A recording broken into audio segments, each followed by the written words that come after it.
మీరు long term ఇన్వెస్టరా? నిజంగానే? నిజమైతే మరి మీరు ఇన్వెస్ట్ చేస్తున్న నెక్స్ట్ మంతే ఫండ్ పడిపోతే కంగారు పడతారు. అలా పడకూడదు మీరు. యాక్చువల్గా లాంగ్ టర్మ్ ఇన్వెస్టర్స్ అంటే 8 ఏళ్ళు 10 ఏళ్ళు ఇన్వెస్ట్మెంట్ అయి ఉండేవాళ్ళే లాంగ్ టర్మ్ ఇన్వెస్టర్స్ అంటారు.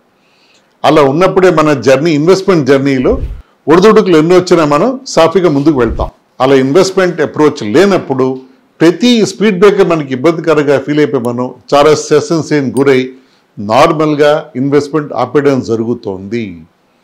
అది చేస్తే మన ఫైనాన్షియల్ గోల్స్ మీట్ అవ్వలేము. దేర్ఫోర్ నా రిక్వెస్ట్ ఏంటంటే, మీరు నిజంగా లాంగ్ టర్మ్ ఇన్వెస్ట్ అనుకుంటే, మీరు సరదా కోసం ఇన్వెస్ట్మెంట్ చేయట్లేదు అనుకుంటే, మీరు స్టే ఇన్వెస్టెడ్. ఒక ఫండ్ సెలెక్ట్ చేసేప్పుడు అడ్వైస్ తీసుకున్న తర్వాత మీరు క్వైట్గా ఇన్వెస్ట్మెంట్ జర్నీ ఫాలో అవ్వండి. Things will be fine. Equity ఇన్వెస్ట్మెంట్స్లో ఓవర్ టైం 8 ఏళ్ళు 10 ఏళ్లలో అన్ని ఈవెన్ రిటర్న్స్ డెఫినెట్గా వస్తాయి. అది బేస్డ్ ఆన్ ఇండియన్ ఎకానమీ. అది మన ఎకానమీ బాగుంటే రిటర్న్స్ కూడా బాగుంటాయి. So therefore stay invested for long term, build your wealth. Thank you.